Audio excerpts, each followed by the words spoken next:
Did they make contact? No. It's pretty close, but this is going to be a drag race. Right Look there. At this. Moves wow. him to win it. Carl Edwards bump and dump and run. The bump and run. There it is. Thorson underneath to the lead. 2 laps to go. Didn't mean to really turn around. Meant to rally his cage up. Welcome to the Bump and Run Podcast. I'm your host, Michael D. White, joined by my two best friends, Matt the Stat Man Reilly and Eric Daytona Ron. We are live and alive in freezing cold Pennsylvania. 17 degrees out, but it's heating up because NASCAR is coming soon. And me and Daytona, we're heading down to Daytona for the 500. Looking forward to that. Fellas, how are you guys doing? Are you surviving the bitter cold of NEPA this winter so far? Oh yeah. To be honest with you, I'm kind of at that point of the winter where I'm almost getting used to it, to be honest. It's at the point where if it's 20 or if it's 8, what's the difference? You know what I mean? Yeah. I'm still getting that that comfort level with the cold, which it takes a while for me to get there, and I don't like the cold. I hate it, but I think it's been around for quite some time now, and I'm getting used to it. We're at the point now too. So for anyone who might listen to us from the South or whatever, and you don't understand, we're at the point now where we are having single degree temperatures in teens, where if it shoots up to 35, which is still cold, it feels like a nice spring day. It's t-shirt weather. 35, 40 right now is t-shirt weather. Yeah. I mean, I don't know if you guys have been paying attention to some of the tweets coming out of Charlotte, though. They've been getting snow down there. All last week, more than us. Yeah, and even Miami, which is the most beautiful weather you could get in the United States. I think their high or their low is dropping down to 30 some degrees over the next couple days. So yeah, I listened to a podcast that's based out of Miami daily, and they were complaining because it was 45, and I'm like, you know what, you son of a yeah. That's how it was when I went down to Atlanta in 2015. They had put a rule in after that race in that year that if it's 50 degrees or cooler, you could get a refund on your tickets. Yeah. Oh yeah. So to them, 50 degrees at the racetrack, that's unheard of. So me and my buddy PJ, we're walking around. Cut off shorts, shirt, we're going to Georgia, it's March, we're getting to the warm weather, and it's 45 degrees out. We're walking around drinking beers and t-shirt and shorts, enjoying the sun and the warmth because we're used to single digits at the time and teens. Everyone else is in big hoodies and jackets, looking at us like we're the crazy ones. Yeah. It's crazy though, how the weather temperature can change. Even last time we went down to Daytona in 2020, it was a little chilly in Florida. It was 60 some or whatever, and us coming from 30 degrees Pennsylvania, it's beautiful. But at a certain point, your body kind of gets used to it. And 60 on the beach is a little chilly. Yeah. I was shivering at the ocean deck the one night. It was Friday night before the race week, and I'm like, oh man, I shouldn't be shivering. It's 60 degrees. In Pennsylvania, it's 10 right now. I kind of felt guilty. It's all right though. Listen, before we know it, it's going to be 90 degrees. I'm going to be like, what the hell happened? Where did winter go? It happens like that. So about the heat. Yeah. Oh yeah. And you want to know what? This month's been flying by too. I can't believe it's already, January 26th. Yeah. We are 2 weeks away from the Busch Clash at the Coliseum in LA, and I think 25 days away from the Daytona 500. So the off season's flying by. Hopefully the rest of the winter kind of flies by too. We got some NASCAR racing coming up to keep us occupied on those cold Sundays, where we can just stay inside and stay warm. Hopefully.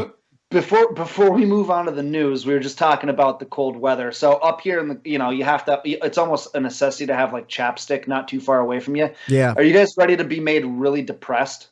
What's that? Look at this chapstick that I have. Oh. Jets chapstick. Is that for your ass? Yeah.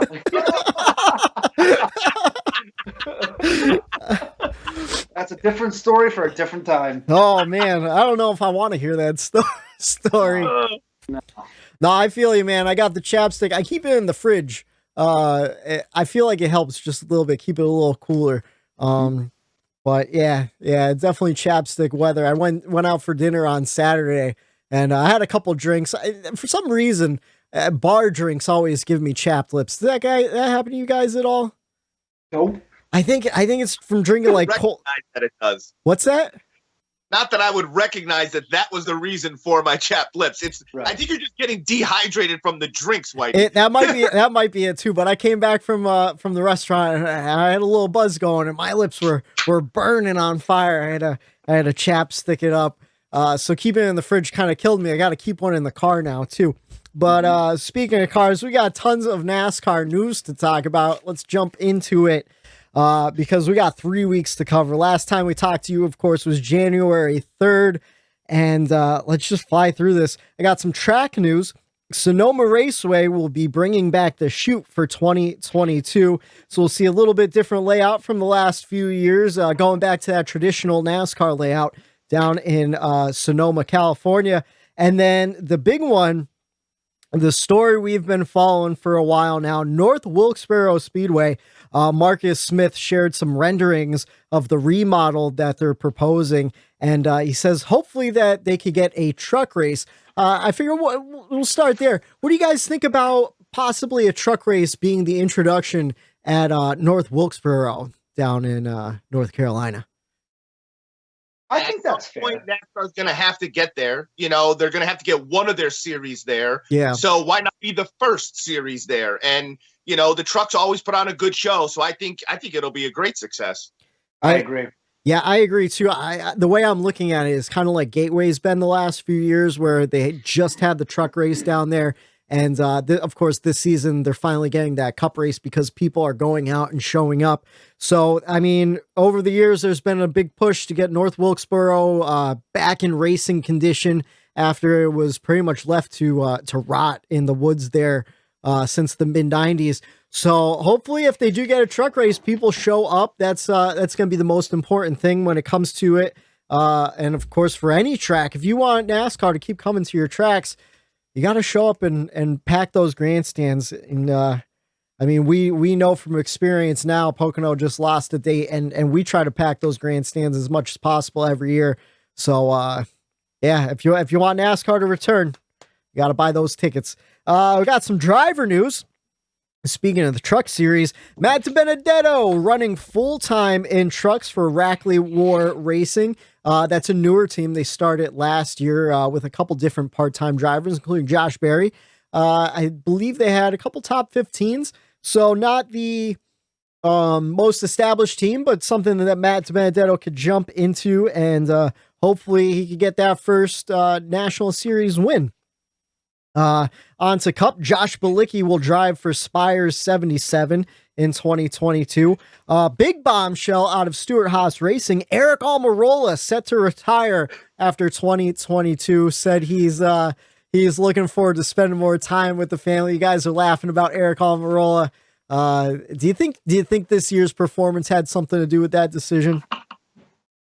No. I don't know. Yeah, I don't either. I watched that farewell video, if that's what you want to call it, and it just seems like he wants to spend more time with his kids and at home. So you can't fault the guy for wanting to do that, wanting to be more around the family. So all the power to him, and hopefully he has a successful last year. Yeah, we'll see if he can make the playoffs again this year. Maybe get one last career win before he goes. But when one driver leaves, another driver's right there to take his spot. Ryan Preece, who was out of a ride this past year, he of course was running for JTG Doherty. They were unchartered. He had to race his way into all those races, and he did a great job keeping that unchartered car on the track. But of course, JTG Doherty at the end of the year decided to go to a one-car operation, leaving Ryan Preece without a job. Well, he was recently hired by SHR as a reserve driver for 2022, as well as some sim work. He's going to be running some Xfinity Series races and truck races here and there as well. And I think it's a great move, especially, I mean, it's the Bowman move. Yeah, exactly. And right now we're 2 years into the pandemic. numbers with this new variant have been absolutely out of control. And you kind of, as a team, you kind of have to plan to have your driver out. I mean, we've seen a couple drivers have COVID and not be able to race. Jimmy Johnson in 2020, Austin Dillon, a couple of guys, Corey LaJoie. So I think it's pretty smart that teams are going to have a backup driver. I don't think Ryan Preece is going to be the only backup driver that teams are going to have. I think other teams will use that as an example. And he's setting himself up for a nice spot in the 10 ride, maybe for next year. I don't know. But I thought that was pretty interesting. David Reagan going to be returning to the Cup Series, at least part-time. He's running for Rick Ware Racing, including the Daytona 500. So we'll see David Reagan back in a car in the next couple of weeks. I don't even know how to... No. What's that? Sorry. Nothing. Go ahead. No, we won't? Not a fan. Yeah, me either. I think you should stay down on pit road and just stick to pit road reporting. Let's see. I don't even know how to say this name, to be honest with you. Jacques Villeneuve? I don't know. I was never an F1 fan. I have no idea if you said that right or wrong. Former F1 driver, former Indy driver. I think he's an F1 champion. 50-year-old or 50-some-year-old Jacques will attempt to qualify for the 500. I see a lot of stuff about this on social media. Honestly, I could care less. I don't know who he is. Maybe I'm showing ignorance here. Maybe he seems to be some sort of outspoken legend in the open wheel racing from the 90s. I don't know. Maybe I'm just too young and out of touch for this one. Anyone at that age, they just don't have it. Like, I just don't understand. Like, they just don't. Yeah. It's like what Junior talked about, that risk factor. You have to weigh that, and like, you don't take the risks that you need to make the move, to make the pass. You, in the back of your head, you're thinking wreck, family, everything, and you know what I mean. These young guns, why they do better is basically because they're care fearless. about. Fearless, right? What would the NASCAR equivalent be? So would this be like Jeff Burton going and running like the like 24 hours of Le Mans or something? Yeah, something like that. Yeah, pretty much. Yeah, exactly. Like someone who hasn't been in a car for 15 years jumping into the Indy 500, you know? Right. Yeah, I don't know. I have no interest. And the thing is, too, I always wonder why they picked the 500. I mean, obviously, I know why they picked the 500, but it's not an easy race to run. You know? Who gave the okay for that guy to get in that car? Yeah. I mean, they wouldn't, you know what I mean? they wouldn't let Jennifer Jo Cobb race at Daytona last year. But they're going to let this guy try to qualify. Like, I don't get it, but yeah, I mean, I hope I'm not pissing off any of the listeners by saying it, but like, I don't know, maybe because we mean no disrespect. It is more or less ignorance on our part, but it just, again, and I'll echo what Whitey just said. Like, it doesn't move the needle for me at all. Yeah. If anything, the F1 success as far as popularity, maybe some of those fans who know that gentleman will have eyes on the sport. Maybe it's kind of like trying to cross promote, get some of those fans to put eyes on our biggest race. Well, here's the thing. I would completely agree with you, Eric, if he was an active F1 driver, but he's not. He's been retired for like. If he's a legend and you're a fan of the sport, you're gonna know who that is in a way, you know. But I feel like a lot of newer F1 fans are younger because of the whole Netflix series. You know, like, do they even know who he is? Yeah. You know, like I don't know. Maybe I'm just. Hell, maybe this year, this is my New Year's resolution for this year. I'm going to try to tap into more forms of motorsports this year and learn a little bit more than just NASCAR. All right, back to the news. Cody Ware, real exciting news here, returning to run the 51 for his dad. I would congratulate him, but he blocked the Bump and Run podcast on Twitter. But don't forget to follow us at Bump the letter N Run Pod on Twitter. So there's that. Congratulations, Cody. Soft. He is soft. Kyle Busch is in a contract year, which is something I didn't realize until just the other day. Not looking good with M&M's pulling out of the sport after this year. But he said he would love to stay with Gibbs. I'm sure Gibbs would love to keep Kyle Busch. I wonder if it'll come down to a money thing, though. You know, Kyle's primary sponsor is leaving. I'm sure someone will pick up the tab, though. rowdy energy will be on his car if he doesn't have one. You know what I mean? Right. He has so many different outlets. I think he'll be fine. He'll be fine. It's Kyle Busch we're talking about. Yeah. That's a good point. I don't think TRD would let them lose Kyle Busch either. No. And one last piece of driver news: Daniel Hemrick is going to run the 500 for Colleague's second car. So looking forward to the Xfinity Series champion trying to run the 500 this year. Some sponsor news. Speaking of sponsors, Ream back with Kevin Harvick for 3 races this season. Of course, former sponsor back in the RCR days. We'll see if they return next year for even more races. Advent Health signing a multi-year with Trackhouse Racing and Ross Chastain. That's going to be his primary sponsor, coming over from Chip Ganassi Racing. So good to see them sticking with Ross Chastain, following him over to the new team at Trackhouse. Tyler Reddick has a new primary sponsor replacing Caterpillar, 3Chi, a CBD and Delta 8 company. So you can check those guys out online. Corey LaJoie retaining Built. They're returning to Spire for 10 races. So good to see Corey LaJoie retaining his sponsorship over there. New sponsor deal for Ricky Stenhouse Jr. Sweetleaf is going to be signing with them, and he will also run Irish Springs for the Daytona 500. I tell you what, those JTG Doherty cars, always fully sponsored. They might not run up front all the time, but man, he knows how to sell some space on a car. So congratulations to Ricky getting some extra sponsorship there. What's up, Matt? I'm going to make a bold prediction. I think we might do this leading up to the Daytona 500 for the whole season. But just like maybe a sidebar is I think JTG Doherty is going to take a big step this year in the right direction.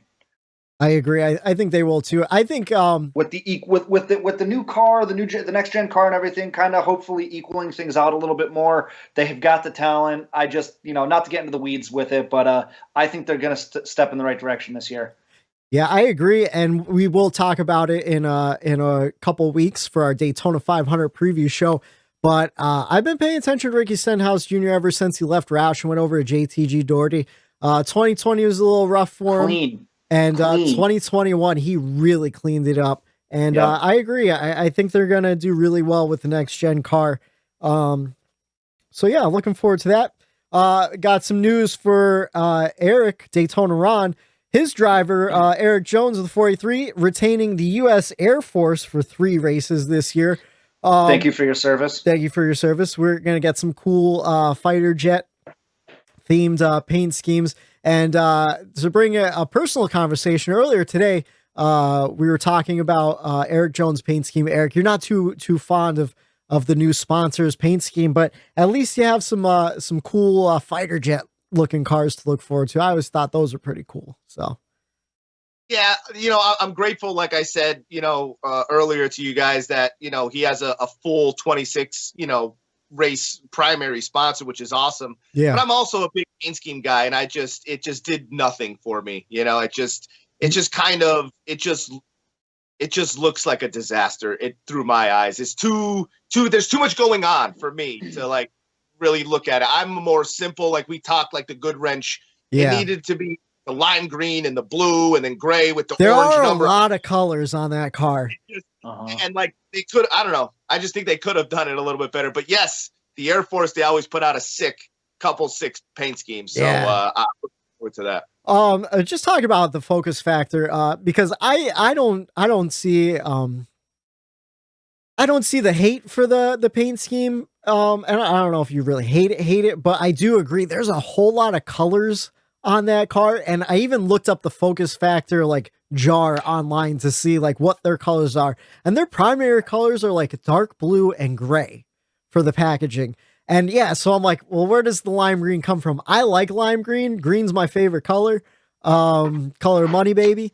But yeah, like that car with the orange number on top, once you pointed it out and the more I looked at it, too much going on. Too much going on. The focus factor logo is gigantic, but it's just kind of a plain generic blue font. Yeah, the font is not it's a big miss as far as I go with the paint scheme. You know what? And you want to know what? A lot of it has to do with the company logo too.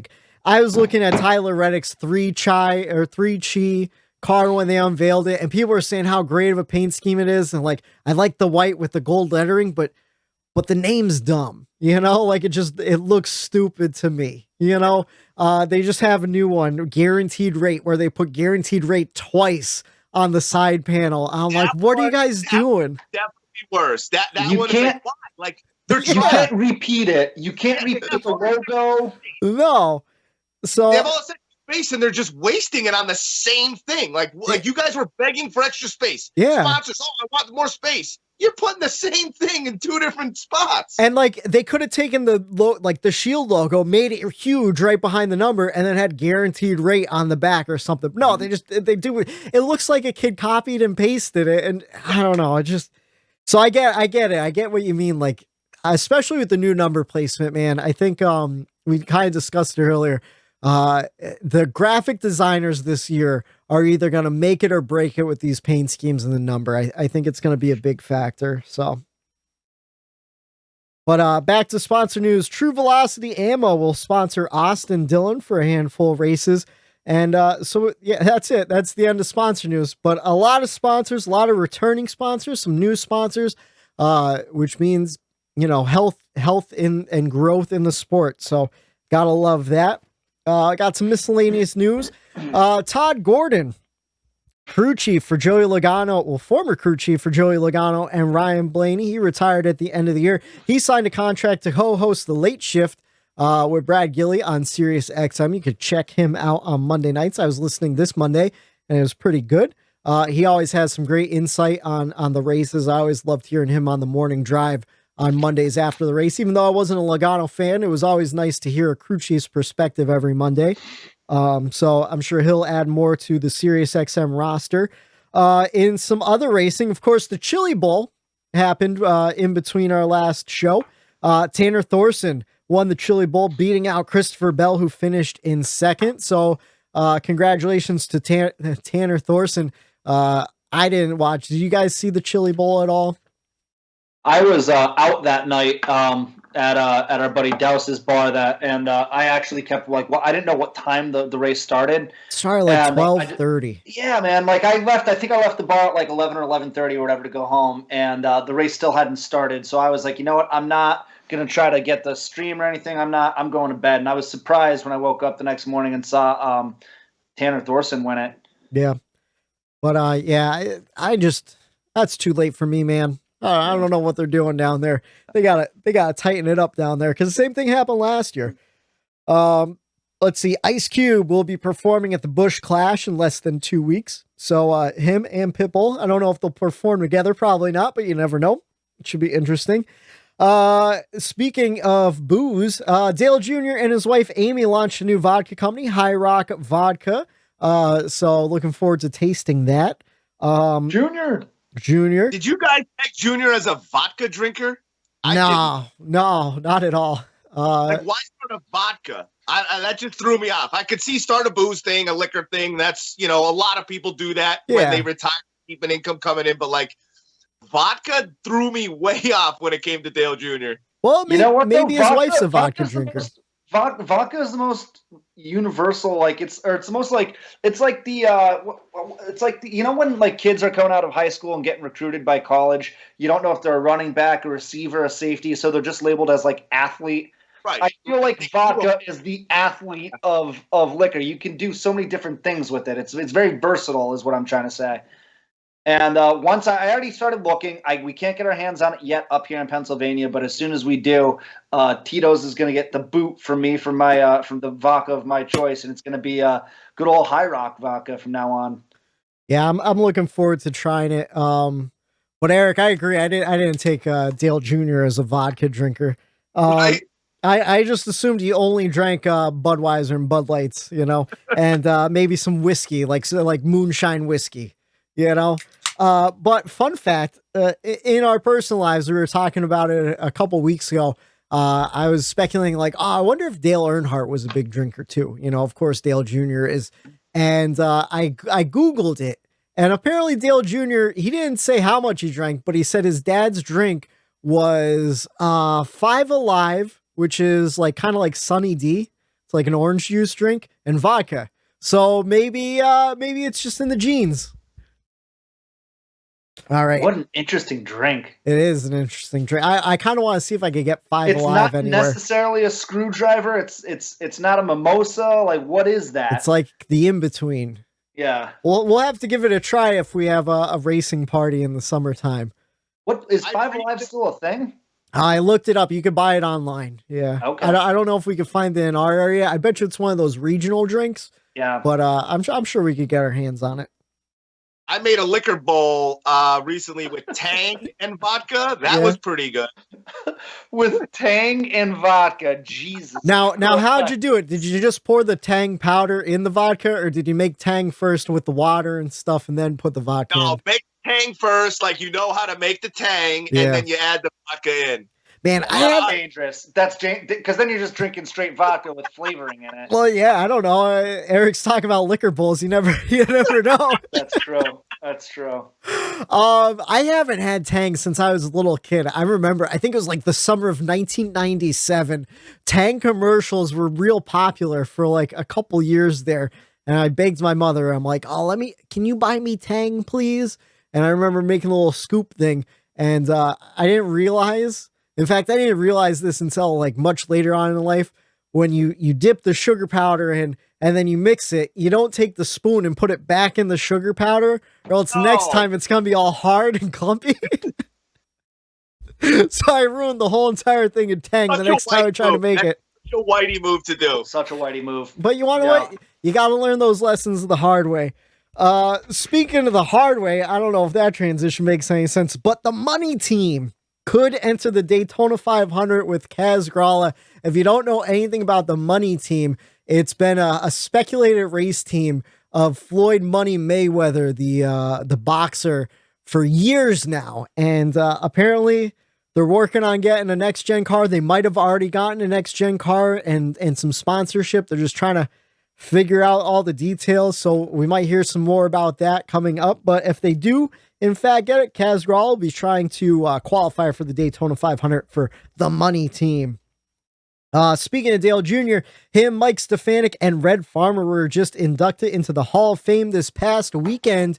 Something that was supposed to happen last year, in 2020, but due to the pandemic, it got delayed a little bit. I watched it on Peacock. I think Matt watched it. Eric, did you get a chance to see any of the clips or anything like that? I did not, no. Can I tell you what pisses me off? And it's all these streaming services.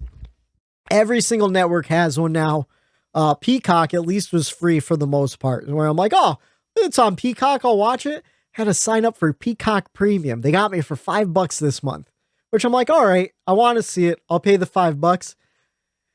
The next day, every single part of the Hall of Fame induction was on YouTube anyways. I could have just waited and I had to watch it live though. I don't know. I'm getting sick of these streaming services, man. At that same point, Whitey, where I don't have that FOMO anymore. Like, I don't care about having to see it live and see the reaction along with everybody that's watching it. Yeah. I'm perfectly fine with finding out the next day or watching a highlight of it, you know? Yeah. My only thing that I have that with is Notre Dame football and NASCAR, the Cup Series races. Like we discussed last year, I went to a wedding when there was a Saturday night race. I just had to shut my phone off because I didn't want to find anything out. It's impossible to not find anything out unless you just shut everything down and then go and watch the race. So that's the only thing. But other things, like, I'm the same way. That FOMO, fear of missing out, that left me a long time ago. Yeah. All right, two last pieces of news, and then we'll get into our open topics. This Sunday, it was announced during the Packers game. They lost. Tony Stewart will be joining the Fox booth for the Clash in the Daytona 500. What do you guys think about Smoke coming back and doing some commentary for NASCAR? Two thumbs up from me. I think him and Boyer in the booth together is going to be an absolute riot. And again, I think it's going to pull even more fun out of Mike Joy. I think Mike Joy's true fun colors are going to show a lot more this year for those two races anyway, with those two in the booth. Yeah, I agree. Like, Mike Joy, when you surround him with other legit car guys and car enthusiasts and like gearheads like that. Yeah. It brings out a little bit of, Mike Joy's like little kid in him, and he kind of gets excited and tells more stories. And, he loves anything racing and cars. And, you do see a little bit more of that come out of Mike Joy. And, obviously, Tony, with SRX and the knowledge that's going to come from him is just going to be, phenomenal. And, it makes sense now why he tested that car. So he has a little bit of knowledge of the car while he's in the booth. So it all does make sense now. I didn't even think about that, Eric. That's a good point. Yeah, he did test the next gen car. Now it makes sense. Yeah, I agree. I'm pretty excited about it. I hope it turns into more than just 2 races too. I think he's an insanely entertaining guy. When you give him a microphone, you never know what's going to come out of his mouth. And he's agree. Also, go ahead. Sorry. Oh no, I was just going to agree about Mike Joy. He's a national treasure. I don't think we give Mike Joy enough credit. We talk about the NBC crew guys, but Mike Joy, man, he's the glue that holds that whole Fox broadcast together, and he's been doing it for so long. Just a consummate professional, and absolutely love listening to him. So, yeah, I think that Tony going into the booth, I would like to see more of him. Depending on how it goes, I'm sure it's going to go fine. Yeah, it's more or less probably, hey, let's see how you do in these 2. But I was curious to see if they're going to follow the NFL's tactics here. So the NFL on Monday Night Football, they started bringing in celebrities and ex-players to do the broadcast, like the Manning cast. So Peyton and his brother, they would do the Manning cast, and they would commentate, and they'd have some other people on there, and they'd kind of riff back and forth and kind of joke, and everybody seemed to love it. And like they like that idea that the NFL's going, like, kind of, a little rogue, if you want to call it, instead of the typical 2 guys suit, doing the broadcast, a little more laid back and chill. And I'm wondering if NASCAR is going that route with, like, every other week or couple weeks, they bring in maybe an ex like Carl Edwards, and, he'll do a race, and then bring someone else to kind of you break the rules a little bit. In a way. Yeah. Keep things fresh, Yeah.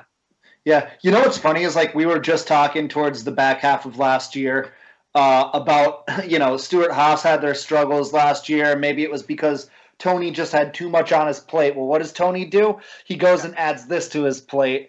It's funny. He adds the busiest guy in the racing world. He has to be. I mean, him or Roger Penske, and he's just adding this to everything else that he's doing. Not only that, he added a drag team to it. He's got to figure out the next season of SRX racing. Yep. So tons on the plate for him. I don't know how he does it. I just thought of something too. Speaking of the NFL thing, we always talk about trying to get younger and new fans into the sport. Another thing that the NFL started doing was they do a Nickelodeon broadcast. Yeah.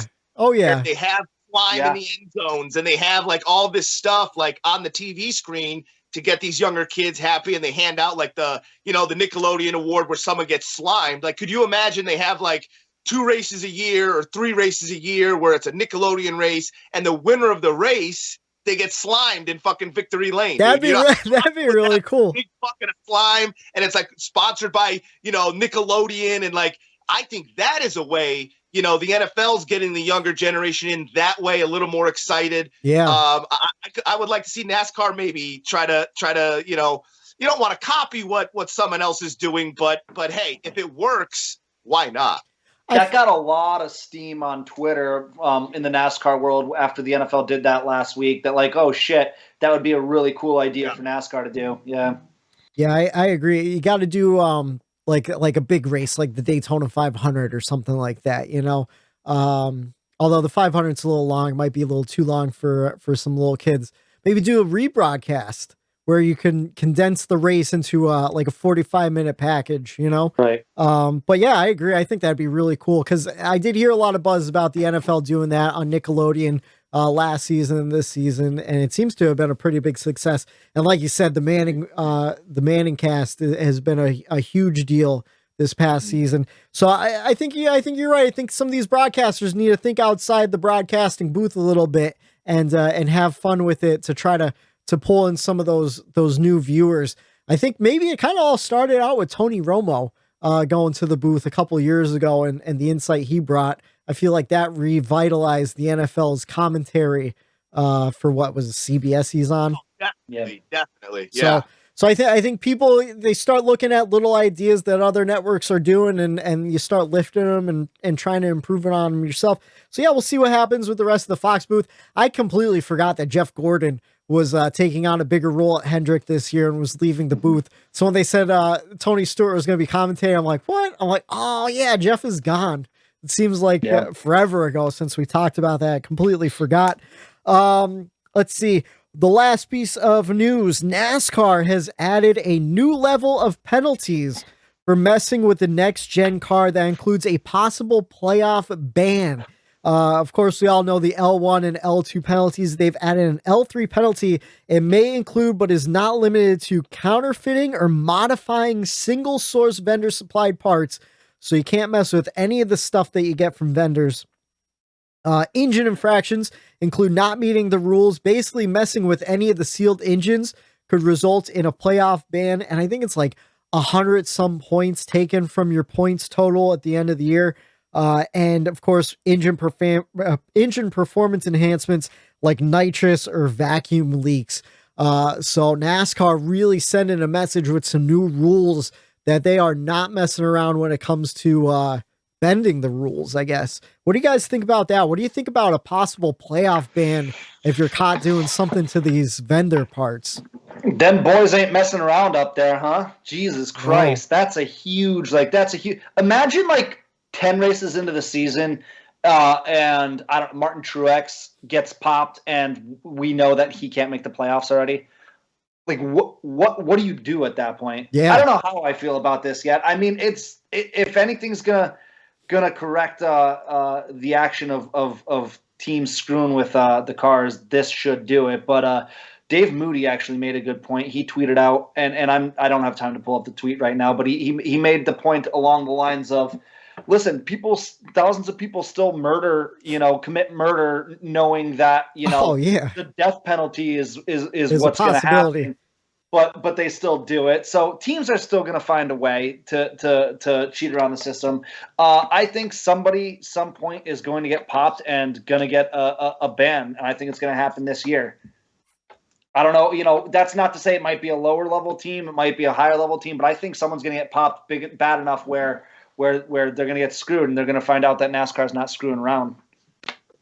Well, at first, I have two different thoughts, and luckily all day I had time to revisit those thoughts and really get together a solid opinion on what it is.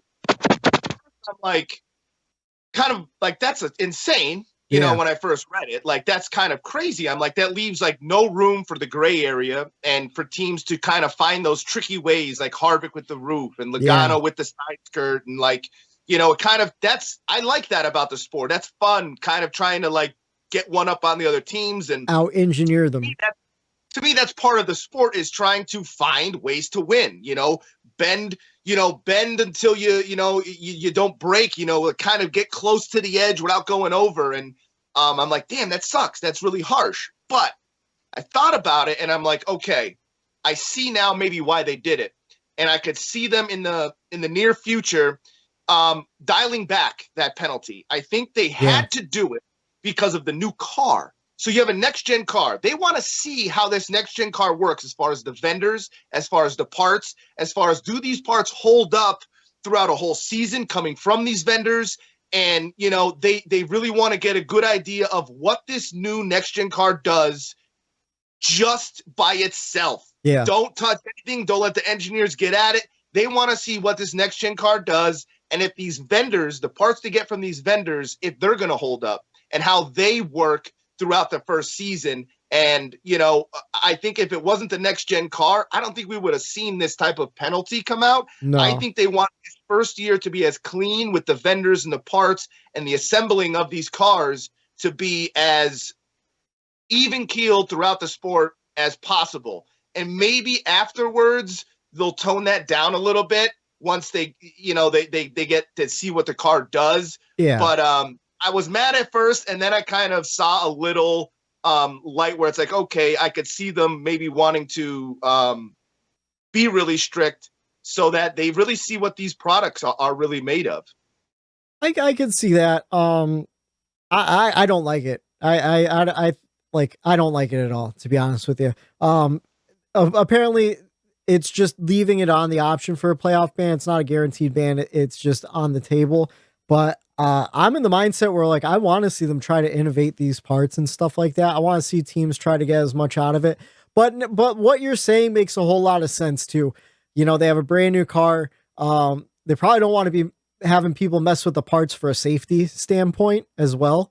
But I don't know. Like some of my favorite racing stories is like Darrell Waltrip and them filling the chassis up with fucking like buckshot and stuff, and then dropping it in the first turn and everything. Like I like hearing those stories about them pushing the envelope. You know, even like I think it was like Andy Petrie or someone was talking about they had a little mechanism on one of the RCR cars where they would drop the spoiler down during qualifying and stuff like that. Like I like hearing about that stuff, and I would hate for that to go away from the sport. But like Matt said, I'm sure they're still gonna be messing with things inside. Sure they will. We saw it at Daytona too with Eric Jones and the skew. Everyone was laughing about the skew in the car, but apparently they were just testing the limits of what they could adjust in the car to find a little bit of speed here and there. So you make a good point. It kind of gets me a little bit on board, but at the same time, I'm like, going to be. It's a short-term thing. I feel like it's very short-term, and then it'll eventually, you know, like Matt's saying, that part is going to creep into a point where you're going to have a Martin Truex or you're going to have a Chase Elliott that has an issue, and everyone flips the fuck out, and it's are you kidding me? Like this is crazy. Like he's not like I think so. There is that fine line that NASCAR is messing with right now, but I think they're doing it. I think they will retract it after this year. What would happen? Sorry to cut you off, Wade. What would happen if NASCAR's most popular driver, Chase Elliott, got popped like 5 races into the season and got a playoff ban like that? Like the rest of the season, it means nothing. I think because it's an optional playoff ban, that they don't give it to them. They don't do it. They would. So NASCAR. They couldn't. No, they couldn't. NASCAR would be shooting themselves in the foot. That's a Chase Elliott fan saying that. You know, I'm a huge Chase Elliott fan, and I don't think that they could do it. You know, where if it was a Cody Ware or they might do it. There's someone that's not going to make the playoffs anyways. Right. They're gonna. There's bias involved. It's either it's a rule. You got to nail it. You got to nail them. You know what I mean? So that's what Whitey's saying. NASCAR's eventually going to shoot themselves in the foot for even thinking about this as a rule. Right. Right. That's that fine line. They're at the edge. They didn't go over yet, but like they're really flirting with disaster. They really are. And that's why I specifically said like it's just on the table. It doesn't mean it's the standard. Yeah. Penalty. So like who knows, they might do something like, oh, you get caught once, it's the points deduction. You get caught a second time, then it's a playoff ban, like something like that. Who knows how they'll police it. Who for our preview for Daytona, little precursor, we'll all pick who we think is going to get nabbed first. Who's going to get the first L3 penalty of the season? Okay. Truex or Chase Elliott. It's those two are always getting popped. Harvick. The first person that comes to my mind is Bowman. They're going to test it out on Bowman's car, see what they can get away with first. I swear. Hendrick is going to use Bowman as the test rat. They will. Yeah, I guarantee it. Because it's either going to be Bowman or Byron. They're not going to do it to Larson, and they're not going to do it to Chase right out the bat. They're going to test and see what they can get away with here and there. And but it also makes me wonder how many vendor parts are on the car versus like manufactured parts. Because I already heard stories about Stuart Haas engineering mounts for the rear view mirror out of different materials to save on weight and stuff. So like they are getting. I thought the whole car was vendor part. I thought that's the whole point of this car is that everything is a vendor. These guys at the shop aren't making any parts for this car. I think the majority is vendor parts, but I think they are still manufacturing certain parts in house, at least like seats and stuff like that. I know for sure they're still doing like seats. I think like brake pedals and stuff. Wheels. Yeah. So I mean, I don't know. Yeah, I don't know either. I don't I'm know. just thinking like the chassis of the car. You know what I mean? I'm just thinking like every underneath. But yeah, like seats and stuff that's more to a driver's comfortable, like how the pedals, they probably leave that up for whatever the driver's favorite is. You know what I mean? The engines are still being built in house, right? They have to be. Yeah. Well, they're coming from the same engine manufacturer, like Hendrick and ECR together. Right. That's what I mean. Yeah. That nothing's changed there. They're not going to spec engines like the truck series has or anything like that. So. Yeah, no, I don't know. It'll be interesting. It'll be an interesting thing to watch and pay attention to.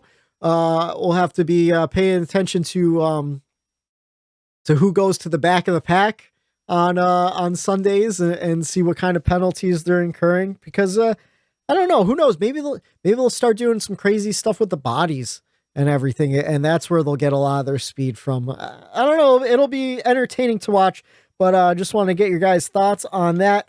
Let's see. Speaking of, we had some next gen testing at Daytona last week, and of course at Phoenix the last 2 days. I paid a little bit of attention to it. Like I said though, we're not engineers, so I don't really know. I really don't know what I'm seeing during next gen testing, except for in those pack runs. But I enjoyed what I saw at Daytona when they were running in packs. Did you guys see any clips for any of that? I saw some from Daytona. I know they were at Phoenix today. Busy day. I just didn't have enough time to see anything. I saw somebody spin out at Phoenix. Yeah. I saw Gilliland spin out and kiss the wall. But other than that, I really didn't see. I saw Reddick. I guess Reddick tried getting a picture or something on pit road. I'm sorry, not Reddick. Jesus Christ, 23. Bubba Wallace. Bubba Wallace. I just had a brain fart. I saw Bubba Wallace tried getting I guess he does a lot of photography, and he tried getting he does. Picture on pit road, and he tweeted about getting in trouble for being in the wrong spot or something. Oh, yeah. That's all I saw today. I didn't have a lot of time to check everything out. So yeah, to be honest with you, I don't put much stock into the next gen testing either, because they're testing all sorts of different things. I'm not looking for speed or anything like that. So right. It's like, what are we going to get out of that? We're like, the only thing I get out of those tests is like the sound of the cars gets me fired up or something. Yeah. You know what I mean? Other than that, like you said, I don't know what the hell I'm watching. Yeah, it's nice and relaxing though, just listening to go by the single cars. I'll put it on at work just to relax, calm the blood pressure a little bit. You know what I did see though? I think I sent this over to you guys. Was it Penske? It was either JGR doing the test pit stops. Yeah. They looked really good, man. Oh, yeah. They're trying. So the one thing that Kelly Crandall, one of the NASCAR reporters, pointed out for that video was how the tire changer, when he comes around, when the car initially comes in, he'll hit that back right, and then he'll come all the way around and hit the front left, which isn't normal. So they're trying different.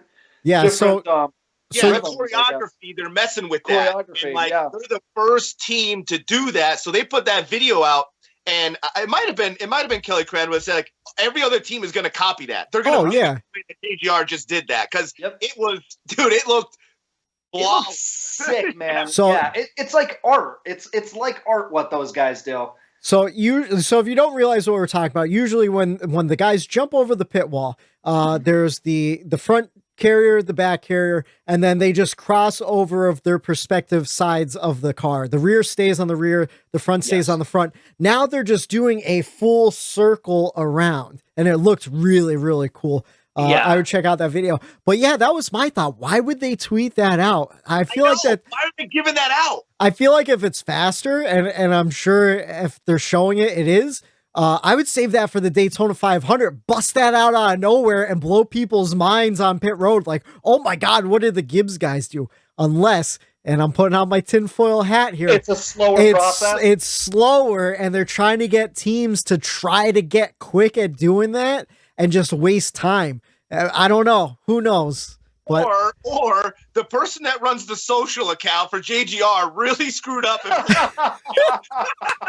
They're like, hey, you weren't. Why would you post that? That was the wrong video. You blew it. Oh man, we've all been hanging out with each other way too long. That's the thing. Like, I couldn't believe they put that out there. I feel like that's some top secret stuff. So I don't know. But it should be interesting to see what they go from there. But that was all the testing conversation I have. We talked about paint schemes earlier and the number being moved, and just trying to figure out how to phrase this. So we're all big fans of the throwback weekend at Darlington. We all love classic paint schemes. Eric said it earlier, simple paint schemes like the Good Wrench car and stuff like clean. I feel like we're all pretty big lovers of the history of the sport. So the throwback weekend gives a great opportunity for younger drivers to pay homage to some of the older drivers, do some cool outside the box thinking. And I saw a tweet where they were talking about, throwbacks and everything. And I apologize. I can't remember who tweeted it. I think it's Harris Creative. It gained a lot of traction in the NASCAR Twitter world, though. So that guy works in the NASCAR world. He does a lot of t-shirts for people. He's a big digital designer and everything. And I think he might actually do paint schemes for some teams. I'm not exactly sure. I'd have to double check. But he's a good authority to say this. And he said, I hate to break it to you, but the numbers aren't moving back to the center for throwback weekend. And it just got me wondering, what do you guys think about that? Do you think it ruins throwback weekend having the numbers moved? Matt, you're shaking your head. Yeah, it does. I think that's the perfect opportunity to actually make the car start looking like a throwback car, because we're all going to be used to, by the time the throwback race comes in, 10 or 11 weeks into the season? Yeah, it's we're like all May gonna be or used something. to that. Yeah, we're all going to be used to that number being slid up, where now we've got throwback weekend. The numbers are back where we grew up watching them, and they're going to look more like a throwback car. It makes more sense to do it that way because it's a true throwback. Right. Yeah, it's a true throwback at that point. Right, that's what I mean. So I don't know. NASCAR, the one thing I will say before we get all crazy about it is that NASCAR does have a habit of changing things on the fly if enough pressure gets put on them. Yeah. For example, not letting Mike Stefanik's wife do a speech at the Hall of Fame ceremony. Dale Jr. tweeted about how unfortunate that was. The whole NASCAR world kind of got behind him, and NASCAR changed that so Mike Stefanik's wife could go ahead and make a speech at the Hall of Fame. Which I think is very justified. She should get the opportunity to speak on her husband's career, A 1,000%. But what I mean is, like, the larger point I'm trying to make is, like, NASCAR does have a habit of if it's loud enough, if the fans are loud enough, they'll change it. So, I mean, I think that's something that's like, let's just wait and see. But as of now, that's the case where they're not going to move the numbers back for throwback weekend. Why even do a throwback weekend? Yeah. Pointless. Yeah. To your point too about Dale Jr. pushing the Mike Stefanik stuff. This tweet happened in a thread with Dale Jr. So it did get a lot of traction. Hopefully Dale Jr. could get his mouth in the right ears, maybe, or make a big enough stink. He does it a lot. He does that a lot, and it works. He has People a whole. Listen to him. He's got a lot of influence in the sport, especially when it comes to the history and everything. So hopefully, yeah, let's as fans, we gotta tweet at NASCAR and show our displeasure, because I think the throwback weekend is a very special thing for the sport. I know some people think it's overplayed at this point, but I love it. I look forward to it, and I do too. And that's what, like, that's why I'm kind of hurt by it. Is like, I love throwback weekend. I love seeing the new teams unveiling the schemes throughout the year and all that. Where if they're just going to keep the number slid up to where it's going to be on the normal cars, don't do it. Just don't do throwback just weekend. Do your regular get rid sponsor. of the idea. Yeah. Right. Or have the ultimate protester drivers, but this would take a whole lot of coordinating. Just have everyone throw it back to the Hudson Hornet. Just an old 50s big boat Cadillac car, you know, and put the number up there, paint it primer gray and throw a sponsor on it, you know, do the old stencil sponsor name, which actually would be a pretty cool throwback for throwback weekend. Not going to lie. But yeah, I saw that trending on Twitter. I thought I'd bring it up, see what you guys thought about it. I'm in complete agreement with Matt there. And yeah, I mean, we're still in the off season, not a whole lot of stuff to talk about. So I thought we'd do some fun topics. Last episode, we talked about, you know, how we found our driver, what we looked for in our drivers. And I said, the next show we would talk about some racetracks. And I want to do best and worst, our top 5 favorite tracks and our bottom 5 least favorite tracks. But I also wondered, who won the race, the first race you guys went to in person? Eric, I think you talked about your first race experience being at Pocono last show, but I forget already. Who won that race? It wasn't Blaney, was it? Joey Logano. Joey Logano. Okay. How about you, Matt? Who's the first winner at your first race? So I, honest to God, don't know what my first race was. I would ask my dad, but at this point, he doesn't remember. Yeah. So I'm probably going to guess that I was 5 or 6. So I actually looked it up when you sent over the rundown and this question was on it. I looked it up, you know, it would have definitely been at Pocono. Yeah. You know, that's where I was going when I was a kid. So it would have either been 95 or 96 if indeed I was 5 or 6 when I went to my first race. So if it was in 95, it was either Terry Labonte or Dale Jarrett. Okay. Or if it was in 96, it was either Jeff Gordon or Rusty Wallace. So I feel confident in saying no matter what, the first race that I saw a winner at would have been a future Hall of Famer. Yeah. That was pretty cool. Yeah. I think, Eric, your first race winner, Joey Logano, I know we all dislike him, but he's probably going to be a Hall of Famer at the end of his career. For sure he is. Easily. If you're champion, you're pretty much kind of in at that point. Yeah. And my first race, 2019 Daytona 500, Denny Hamlin, also definitely going to be a Hall of Famer someday. So I just thought that was interesting. When I was thinking about it, though, if you want Joe Gibbs Racing to win, take me to a race, because I've been to, with the pandemic, we missed a couple there, but I've been to, I believe, 6 races so far. Denny Hamlin won the first Daytona 500 I was at. The first Pocono race I went to was at Kyle Busch won. Second Pocono race, Denny Hamlin won. Second Daytona 500 I went to, Denny Hamlin won. Thankfully, the fifth race I went to, Alex Bowman broke the streak and won, and then Kyle Busch won the next day. So 50% Denny wins in races I've attended, and what's that? 30. Probably 4. Yeah. It's some Kyle Busch and Denny Hamlin. I need to see I need to see someone else win besides those two.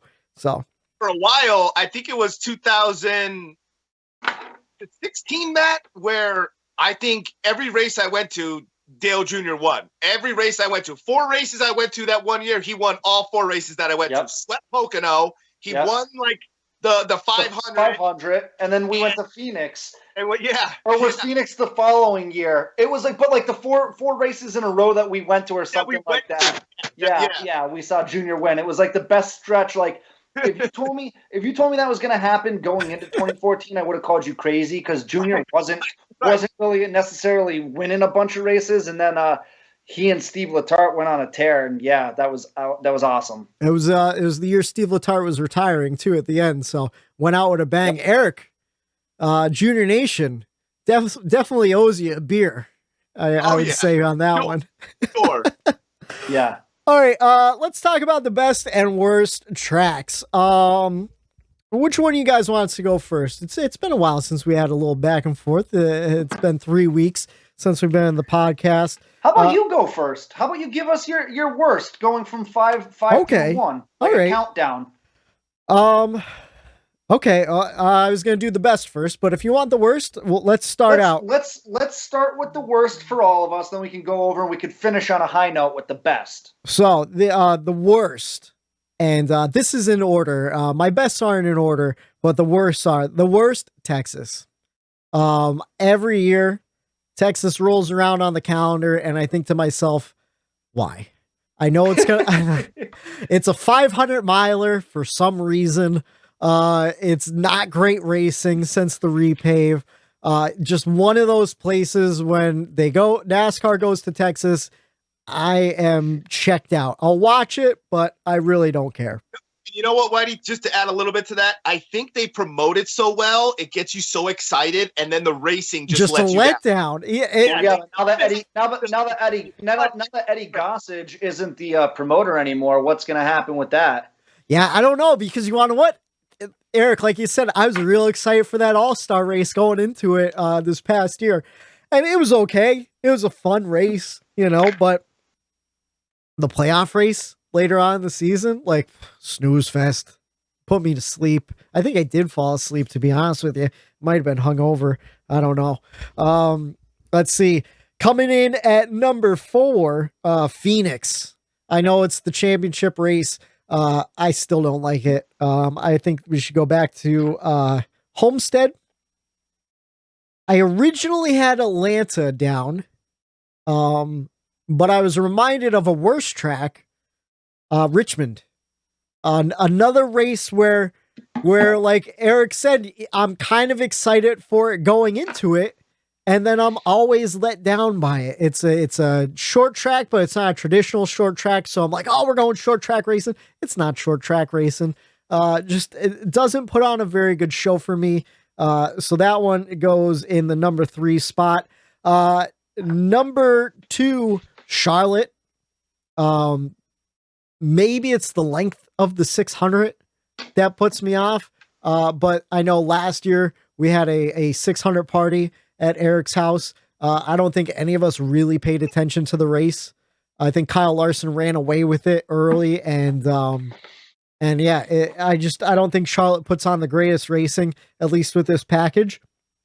And Sonoma had to get a road course in. Although I've been coming around to Sonoma. When I first started watching, I'd skip Sonoma every time. I'm like, oh yeah, I don't care about it. This past year though, I thought it was a pretty decent race. And like we said, the Chute is coming back for 2022. Matt, you said that'll add a different element to it. I never saw a race with the Chute.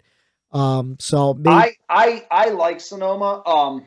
I really like Sonoma, but I like it better with the old format that we're actually going back to this year with the Chute instead of the the interior, whatever they want to call it. Yeah.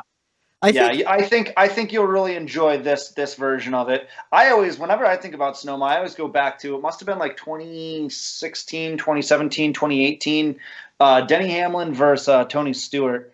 When they I think that was 17.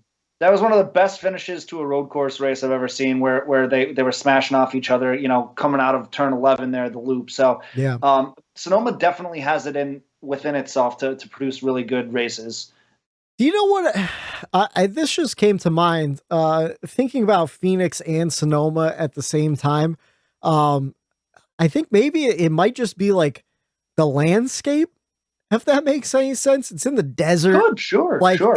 Everything, like everything in Sonoma, like Sonoma has beautiful green hills in this time of year, and then it all dies. It becomes desert looking. I think that just kind of puts me off. I know it's a weird thing to bring up why I don't like a race, but like I'm looking at it, it's just like unappealing looking, maybe. I don't know.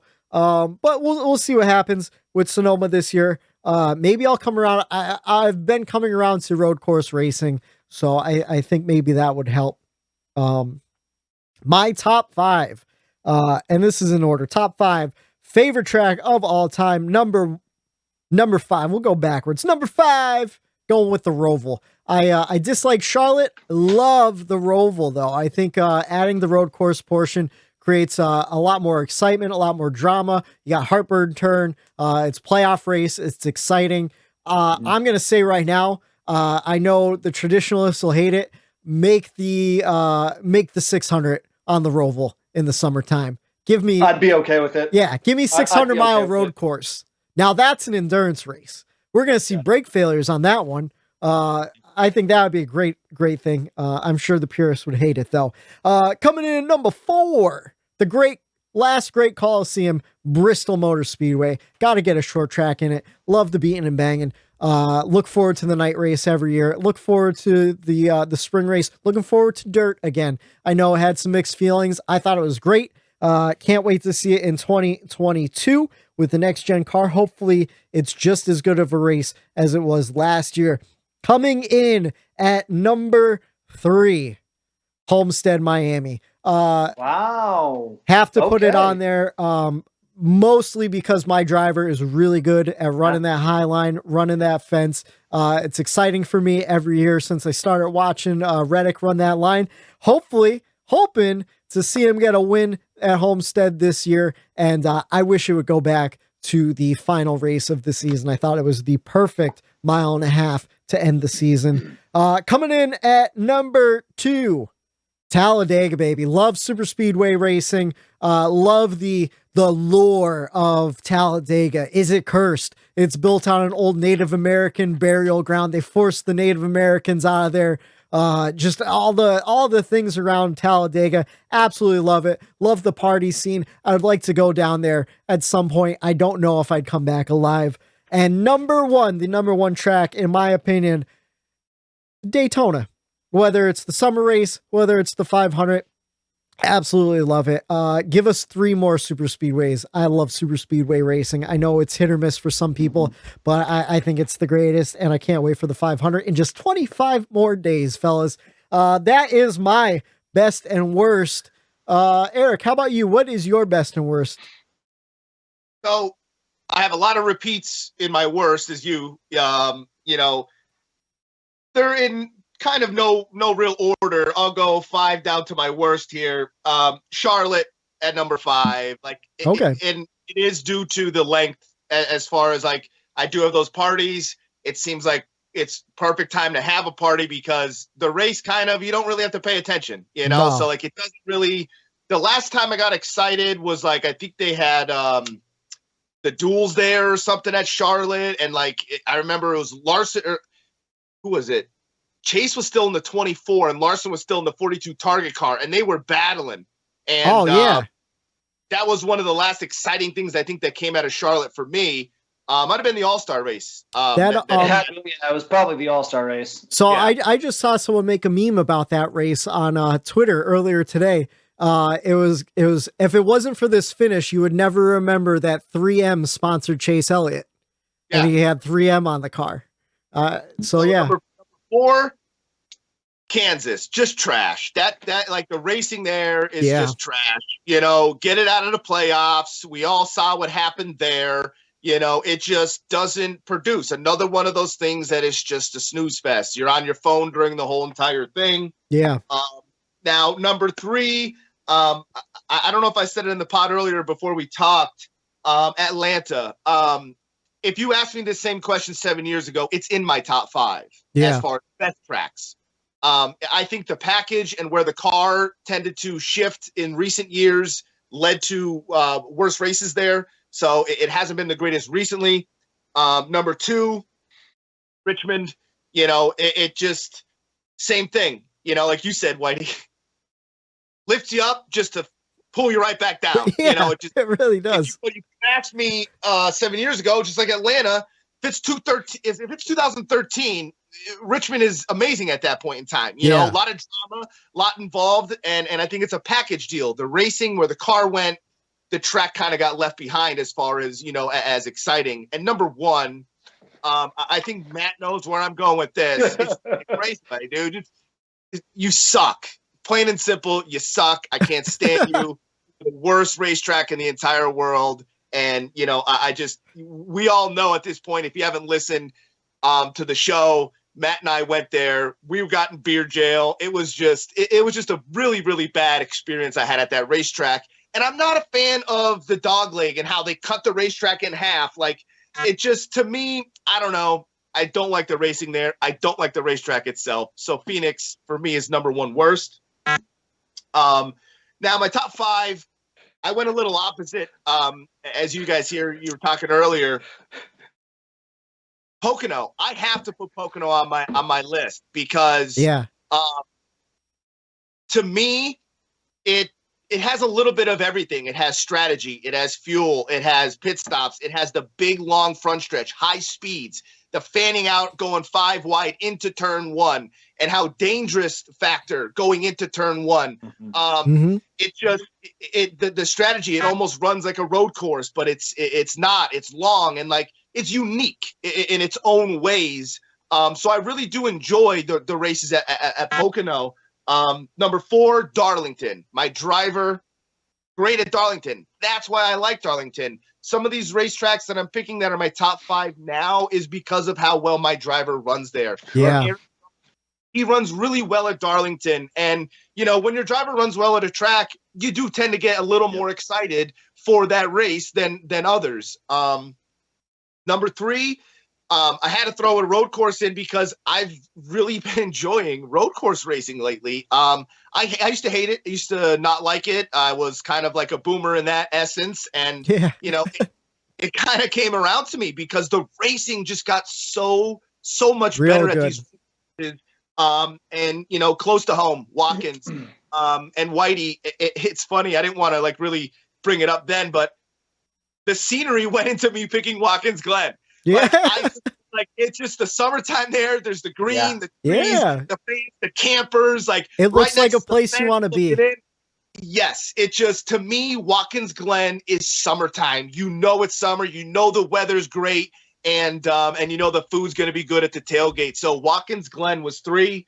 2 for me. This is going to be strange that it's not number 1. My nickname is Daytona Ron. Love Daytona, but it comes in at number 2. Okay.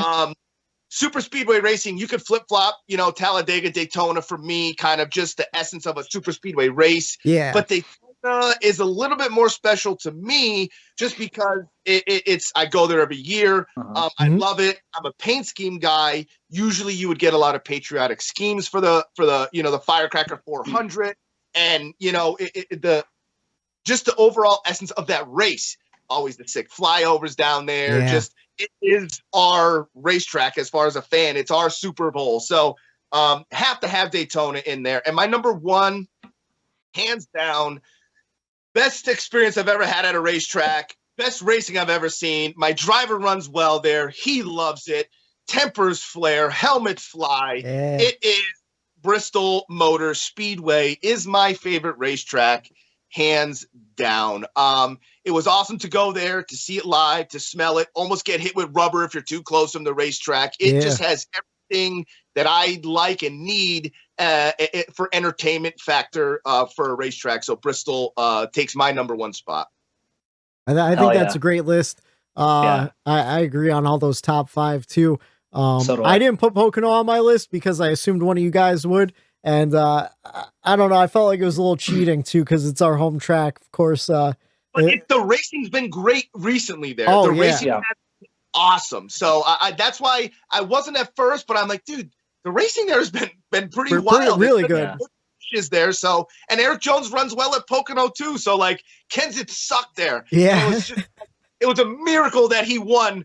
And I was there for that race. Fuel mileage, which what got him the win. But like, he was always 22nd, 23rd. I'm like, come on, Ken. Like, just do something at my home track. So Eric Jones runs well there, which is a benefit for me. So I had to throw the home track in there. I was the hometown hero, boys. And you made a good point too, and I'm sure this will play into a lot of Matt's list too. The ebbs and flows of tracks, where it depends on the package. Like some tracks are just good for this package, and we'll see what happens with the next gen car too. That should be interesting. Oh, this might change. This list might be different next year. Right. All right, Matt, let's hear your bottom 5, top 5. So I am Stat Man Matt, and not a lot of stats to throw out there in the off season when we're not analyzing races and predicting races and whatnot. So I was listening to what you guys had to say, agreed and disagreed with some things that you guys had to say. Okay. So for the worst, as far as stats go, for my top 5 worst list, Whitey, me and you agreed on 3. Eric, me and you agreed on 3. And all 3 of us agreed on 2 different tracks. So with that being said, I will go with number 5. Worst track for me is Vegas. Okay. I don't know what it is. I think it's the whole 1.5 mile deal. I think with the playoff race being on a Sunday night for no reason whatsoever, it really, really grinds my gears a little bit. So I think that has something that goes into it. I'm usually hungover. I'm tired. Sunday night football's on. I don't want to wait. I don't want to be up until 11 o'clock on a Sunday night watching a race that at a track that I don't really kind of care about anyway. So Vegas is 5 for me. Before you go on, can I tell you something?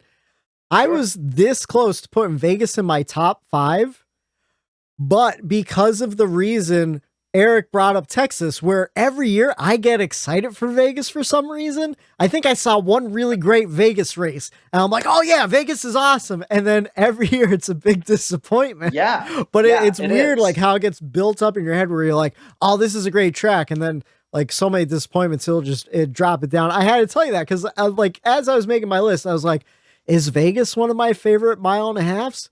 No, just there was one really good Xfinity race there and that was it. So, yeah. All right. What's your number 4? Number 4 is Kansas. Eric and I, we agreed on that one just for a lot of the same reasons. It's a 1.5 miles. It's a cookie cutter track. It doesn't produce this crazy fun racing that I like to see. Just my taste. So I had to throw Kansas on there. Number 3 is one that all 3 of us had on there, and that is Richmond for all the same reason that you guys said. It's one of those, it's like a weird race where it's like, oh shit, Richmond's coming up. Like, yes, let's go. It's going to be so much fun. I can't wait. It's fake short track racing. You know what I mean? Yeah, man. It's like wannabe short track racing. Like, it's not. Like it's just long enough where there's no beating and banging, but it's not tight. I don't know. It's a huge disappointment, which is why it's on all 3 of our lists. Like you want to see someone like get punted out of the way and it just doesn't happen. It's weird. Right. It's a Martinsville or a Bristol wannabe, but it's not necessarily even like a 1.5 miles. It's somewhere stuck in the middle and it's got like a little personality disorder going on there. So yeah, Richmond, you stink. I'm sorry. But with that being said, I would love to go see a race there. Maybe it's better. Maybe that's what we need to do. Maybe we need to go see a race. See it live. It's within driving distance. So maybe somewhere down the road, we'll have to do that. I would be down for that. Absolutely. Absolutely. Number 2, Whitey, me and you agree on Texas. It's just an race for me. It's one of those races where, you know, obviously I try to see as much of every race I could possibly watch, but if I miss a couple laps of Texas, I'm okay with it. Yeah. Compared to missing a couple laps of a race that's in my top 5, I try to do everything and anything that I can to make sure I don't miss those races. And then number 1, all 3 of us had it. Eric, both of us had it as the worst track for the same reason. It's Phoenix. A PIR, whatever you want to call it, Jeff Gordon Raceway, whatever freaking gimmicks that they tried calling it. Phoenix International Raceway, whatever. I don't care what it's called. Don't go to it. Don't go to it. If you like having a good time, don't go to Phoenix. Yeah. because it stinks. Yeah, you can't bring your own booze. They charge what? $4,000 for a thing of fries. Don't go to Phoenix International Raceway. It's not worth it. $10 bottle of water. You have to fill the stands to keep your race. Hey, everybody, stop going to Phoenix. Don't buy tickets. Get Phoenix out. Get them out of here. Get them out of here. It's a shame that it's our championship race. It really is. I hate that it's the championship race. This will be the last year I think that it's our championship race. I'm like almost positive about that. I hope so. It has to be, man. Why did they get 2 races? I don't get it. You know, Richmond gets 2. What's that? Oh yeah, I know, but 2 races per season. Yeah, I was gonna say this is the 3rd time they're getting a championship. Oh yeah, and it's bullshit. So that's my worst of the worst, top 5, bottom 5, if you want to call them that. And then we go on to the best. So Whitey, you and I had 3 tracks that we agreed upon. Eric, you and I had 2 tracks that we agreed upon, and all 3 of us had 2 tracks that we agreed upon. So okay. I think some version of all 3 of our top 5s is what most race fans are going to have. You know, there's not a lot of surprises with us. Yeah. Number 5 for me, Watkins Glen. It has become my favorite road course by far. I said it during the season, and I'm backing up my word again by putting it to my top 5. It's an unbelievable racing that goes on there. And again, it really helps that Chase Elliott's really good there for me. That probably amps it up a little bit for me. Number 4, Talladega. I'm a huge super speedway fan, and I'm a huge short track fan. So that should tell you where the rest of my list is going to go. Yeah. Number 3 is Daytona. All 3 of us had it on there. Again, it's our sports racetrack. It's our Super Bowl. I put it above Talladega because of the prestige it holds, having the 500. It's the world center of racing. We've all been there. It's an amazing track. Unlike Phoenix, go to Daytona. It's a lot of fun there. Number 2 is Martinsville, a track that none of us have been to, a track that we all have to get to. Yeah. But each and every year, they get 2 races, and each and every year, those races deliver every single time. And so, Martinsville is a lot of fun for me to watch. I love that short track racing. And then number 1, just like you guys had, it's Bristol Motor Speedway. Just like Eric said, it was the best racing moment of my life seeing a race at that track. It's literally breathtaking to walk in through those stands and that's and the exhaust fumes. Oh, is that what it is? But just to walk in there and you're looking down on the track, you're literally on top of it. You don't miss anything. The action's all right there in front of you. Whitey, you haven't been. We have to get back there. Yeah, I have to get down there. I always say, if you're ever going to get to a race, anyone's ever going to get to a race and you only have one track, you got to make it Bristol. So Bristol's so much fun. And the racing that it produces is second to none in my mind. So, Bristol's my favorite track and probably always will be. I remember there was a debate. It's if you had to take someone to their first race ever and that knows nothing about racing, do you take them to the Daytona 500 or do you take them to Bristol? And I think the argument is great for both. You know? Sure it is. Sure it is. It's tough, but it is.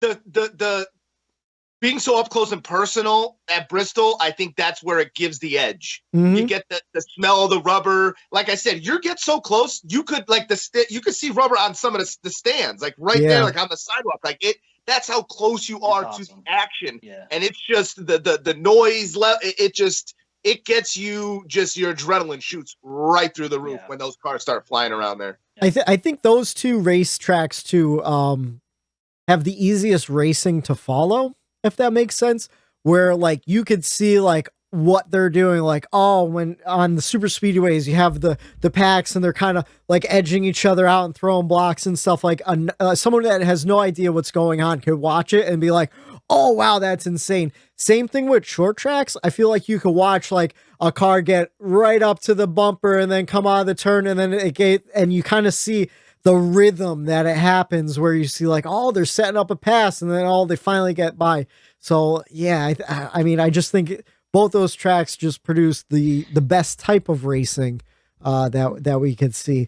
So no reason or no wonder why they're on all of our lists, and I'm sure they will be on plenty of the listeners' lists. If you're listening, let us know what your top 5 and bottom 5 are. Did we skip over your favorite track?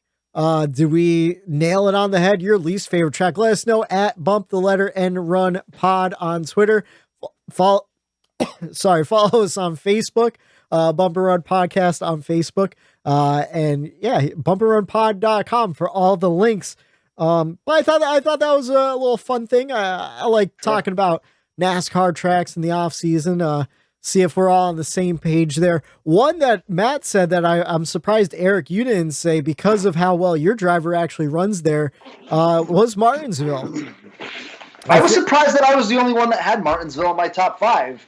But again, each list had their own personality to it. I liked it. It was definitely in my top 5 in my mind for sure. Instantly thought of it, but I just went a little deeper in with mine. I tried to go, I'm like, okay, let me get, super speedway. I'll get a short track. I'll get a road course. Hit all the buttons.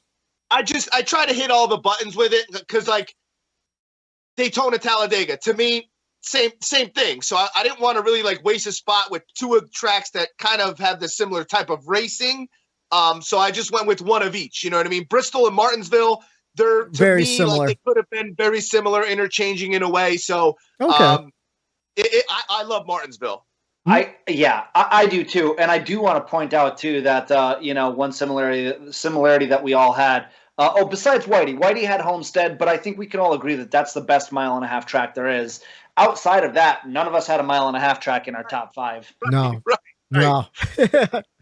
Which, like, I don't mind 1.5 mile races, but the problem is the ones that the 1.5 mile that we put in our bottom 5 are definitely the worst of the worst when it comes to the 1.5 mile. So then all the other ones are just kind of in there, like Chicagoland, where we're not even going there anymore. That started producing good racing the last 2 years that we went, again, because of the package. I feel like it all depends on the package, That's what I mean. The Like best, one year to the best next. last lap, the best last lap to any race I've ever. Well, I mean, I guess I'd have to really think about it. But one of the best last laps I've ever seen, what happened at Chicagoland with both Kyles a few years ago. That was amazing. Yeah. I enjoyed Chicagoland. I on my list, I didn't say this beforehand, but I just kept it to this current season. Active tracks. Personally, active tracks. That's why I kept Atlanta off my bottom 5, because they reconfigured it. So I just stayed away from it until we see what happens. What happens now? It could become the best racetrack we have. Who knows? Little fun fact. I almost went to Chicagoland for a race. I was part of the Matt Kenseth fan club, and every year they have a big get together for the fan club and throw this big party. And like they do it at, they would do it at, like he was from Wisconsin. So I guess Chicagoland might have been the closest race that was coming to them for the time. And like, I'm pretty sure, like, I was like, I had it in my cart. Like, I'm going to go to Chicagoland and go there. And I never pulled the trigger for some reason. I was going to go to the, the fan club experience, do that and go see a race there. Yeah. And I just never pulled the trigger. And I remember, kicking myself because now we don't go there. And I'm like, you idiot. Like, you could have seen a race there and you didn't for some reason. So I'm disappointed that I didn't go when I should have.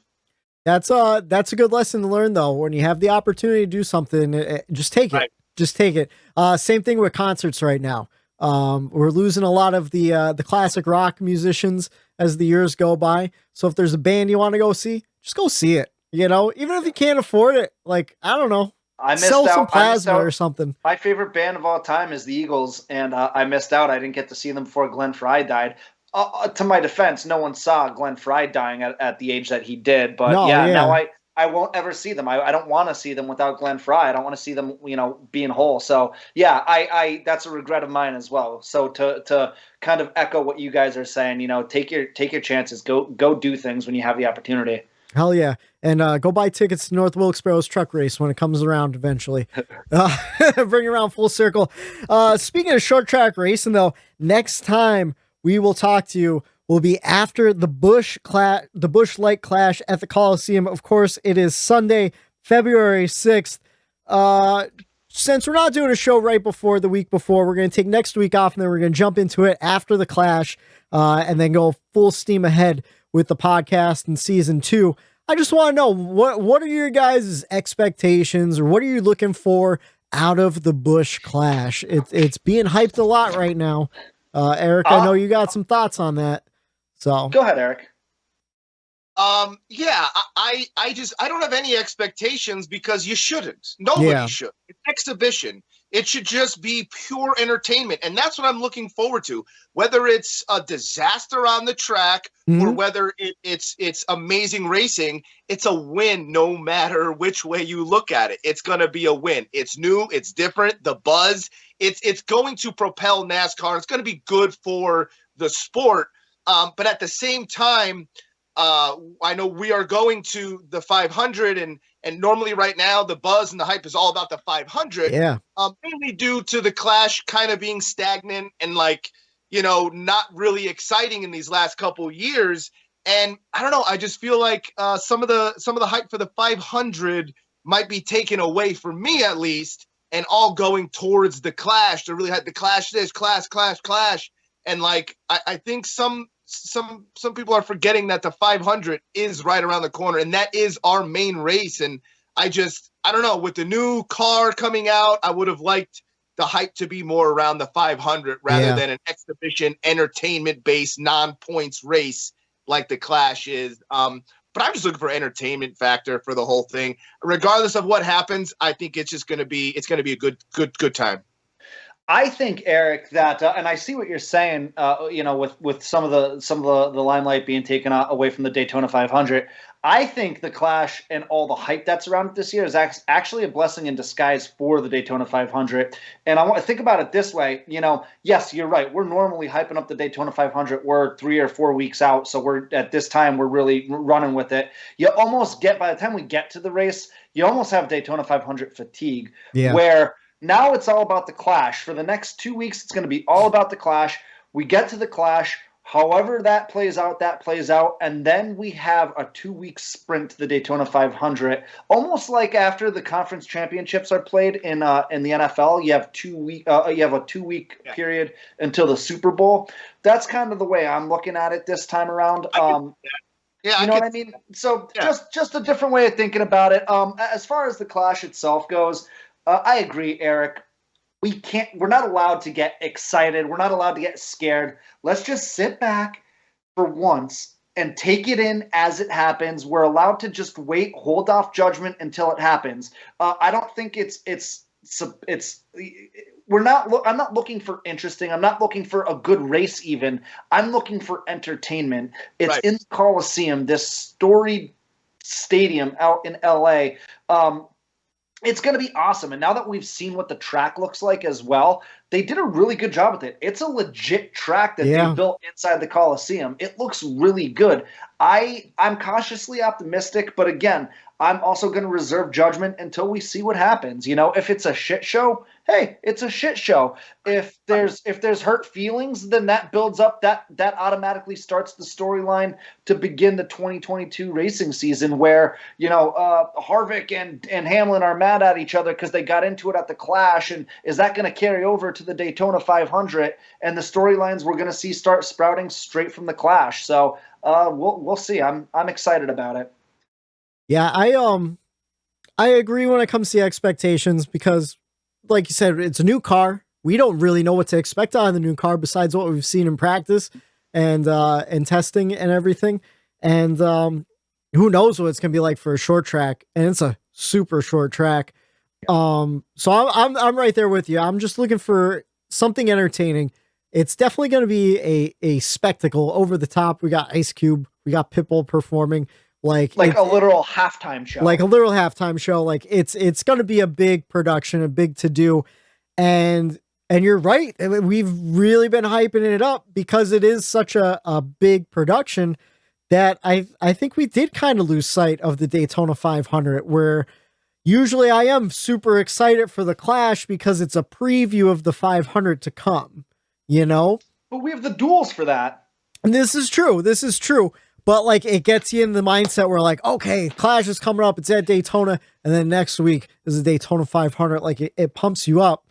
And right now I'm pumped to see the Clash, but I didn't realize till you said something. I'm like, yeah, it kind of is overshadowing the Daytona 500 a little bit. Right.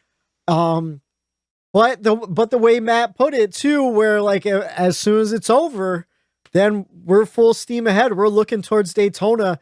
We got the Super Bowl the next weekend, and then Daytona, baby. We got qualifying Wednesday. We got the duels Thursday night. We got trucks. We got Xfinity, and then we have the 500. So it's going to be an action-packed week where I think once we see the next gen car on track in a crowd, we see what could kind of happen. Even though it's a short track and it's not going to translate to the 500.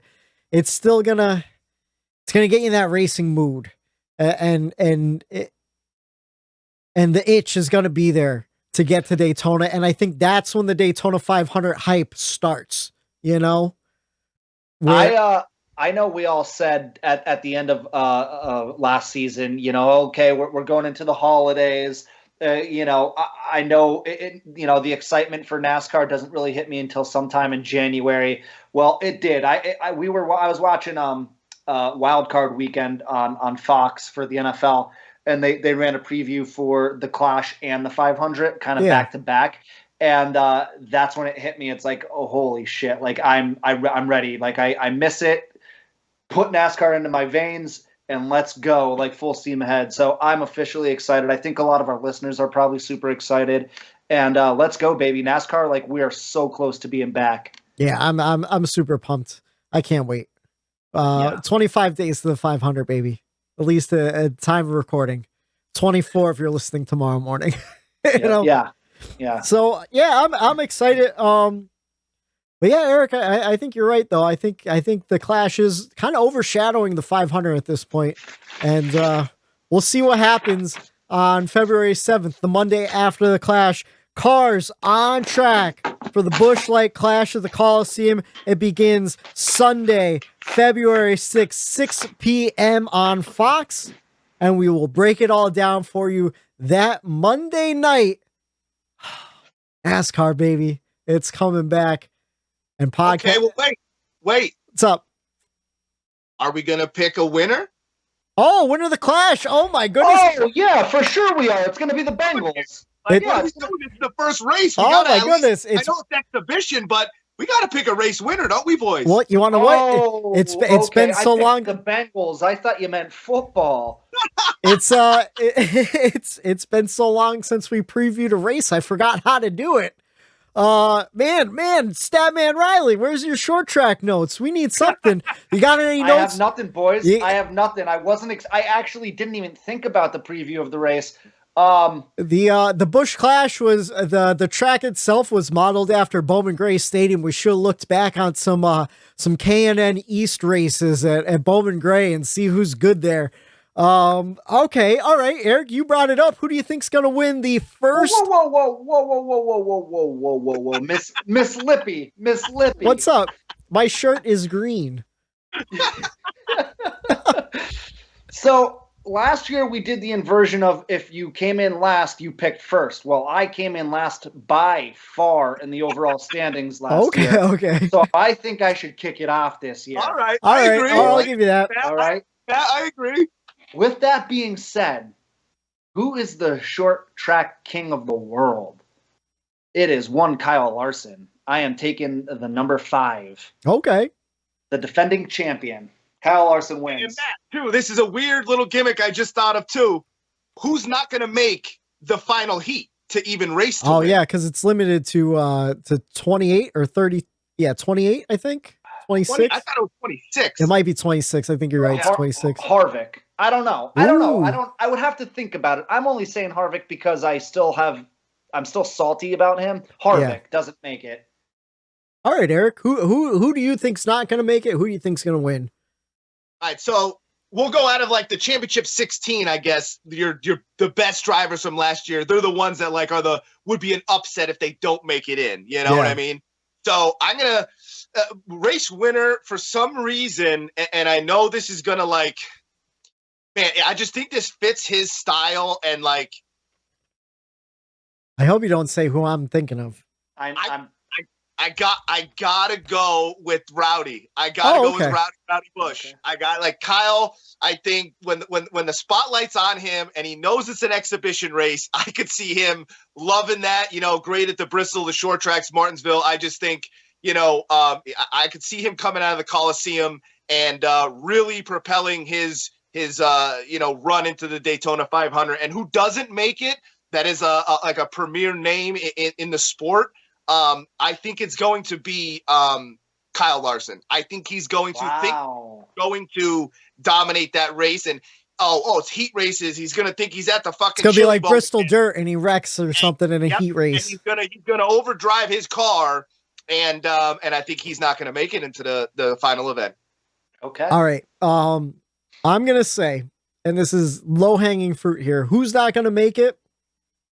The current defending Daytona 500 champion, Michael Mcdowell, not making the final field there. Wow. Not happening. That's such a ballsy pick.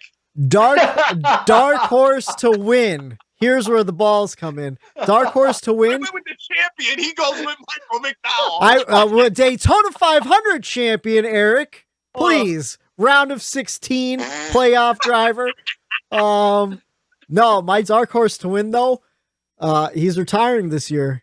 Eric Almirola. Be on the lookout. Okay. See what he could do on a short track there. He's a pretty good short track driver. Good at Martinsville. You're right about that, Whitey. I forgot. He's an excellent short track racer. He is. I know. So let's have fun with it. Will it be Kyle Busch? What? I can't. Keep it going, brother. Keep it going. I don't even remember who we picked already. Kyle Busch, Kyle Larson, or will it be Kyle Larson or will it be Eric Almirola? The Busch Clash, Sunday, February 6th, 6 p.m. We'll break it all down for you. Monday night, the 7th, February 7th. For Matt the Stat Man Reilly, for Eric Daytona Ron, I'm Michael D. White saying have a good night, and we'll talk to you after the Clash, baby.